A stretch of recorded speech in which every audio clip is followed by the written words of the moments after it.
एक बार जयकारा लगाओ, बोल गुरु गुरुदेव भगवान की जय। अभी आप लोग सत्संग भी सुने और बीच में उदाहरण भी सुने कि संत क्या होते हैं।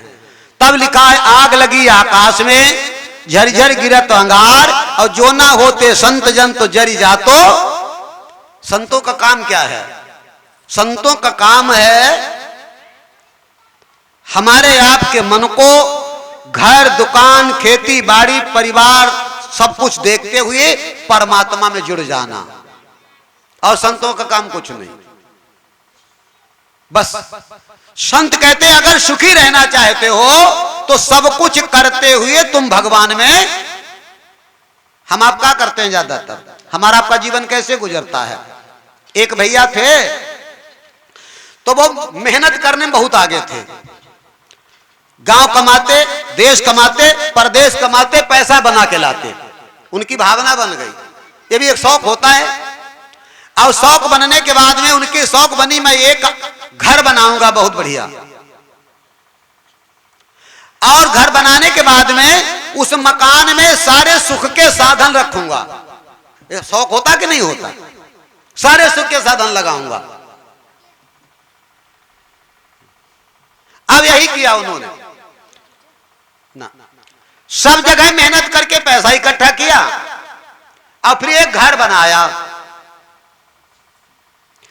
अब घर बनाने के बाद उन्होंने अपने कमरे में टीवी लगाई, सीडी लगाई, कूलर लगाया, पंखा लगाया, हीटर लगाया, डेग लगाई, कोई कमी नहीं छोड़ी।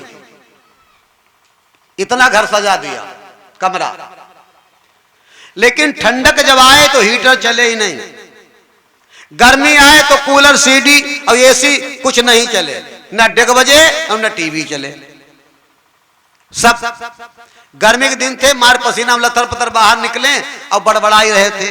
का बता मैं पूरी जिंदगी मेहनत करी, एक तो बढ़िया घर बनाओ और एक तो पैसा लगाओ, लेकिन चैन तो होना ही मिलो। कहीं काहे? कहीं सारे साधन लगे और हम पसीना में लतर पतर हैं। तब तक एक भैया थे अनुभवी, उन्होंने कहा चलो हम तुम्हारा घर देखेंगे। कहीं देखो चल करके। तो वो भैया उनके घर में घुसे।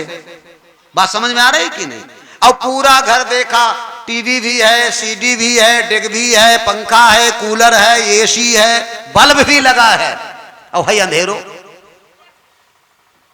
कहने लगे न तुम्हें भाई सुख मिला है और न सुख मिलेगा। तो बहुत दुख भो, इतनी मेहनत करी और सुख ही नहीं मिली। ही कहा तो काहे भैया नहीं मिली ही? का इसलिए नहीं सुख मिलेगा, तुमने सारे काम कर, इतनी मशीनें और लगा दो, इतना पैसा और लगा दो, सुख नहीं मिलेगा। बोले क्यों? कहा हमने तुम्हारे भीतर भी देखा और बाहर भी देखा। संत महात्मा क्या कहते हैं? बाहर भी शुद्ध हो जाओ और भीतर भी, ये तो कहते हैं। बाहर शुद्ध वाले बहुत घूमत, लाइफ बॉय साबुन लगाओ, बढ़िया तिलक लगाओ, कपड़ा रंगीले कंठी पहरे, और भीतर भरी भंगारी। दोनों जगह शुद्ध हो जाओ, सब लोग हो जाना शुद्ध।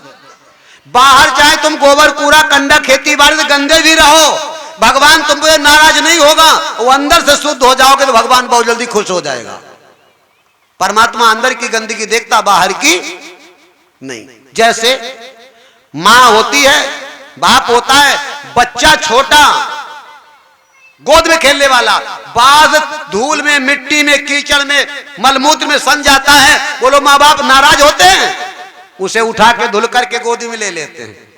और वही बड़ा बच्चा जब हो जाता है, बाज उजला हो जाता है, अंदर से गंदा हो जाता है, ईर्ष्यालु झगड़ारू हो जाता, माँ बाप की सेवा करने वाला नहीं, गाली देने वाला, तो माँ बाप नाराज हो जाते हैं। ऊपर साफ है लेकिन नाराज हो जाते हैं। ऐसे ही भगवान है, अंदर से साफ रहो, बाहर भले गंदे रहो। बोले क्या बात है भाई, क्यों नहीं सुख मिलेगा? कहा तुमने सारे सुख के साधन लगाए, एक काम नहीं करो तुमने भाई। कई बहु कौन से काम? कहीं तुमने बिजली वालों कनेक्शन नहीं करवाओ, और जले बिजली कनेक्शन कराई ना तले कोई मशीन चल नहीं सकती या चलेगी। ऐसे ही हम जीवन में सब कुछ कर लेते हैं, गुरु महाराज से नाम दान लेकर परमात्मा के नाम का कनेक्शन नहीं करवाते हैं। इसलिए हमको कोई सुख। रावण घर में क्या कमी थी?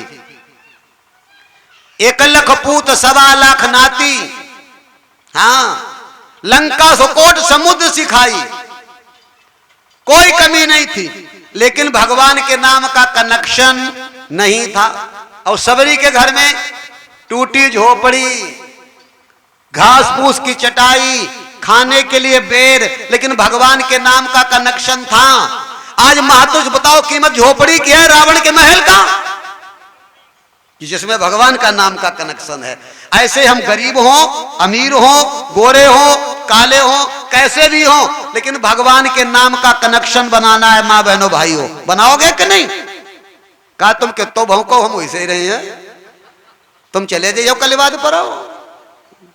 अगर सुख चाहते हो तो परमात्मा के नाम का कनेक्शन कर लो, कल्याण हो जाएगा। बोलो भक्त और भगवान की जय।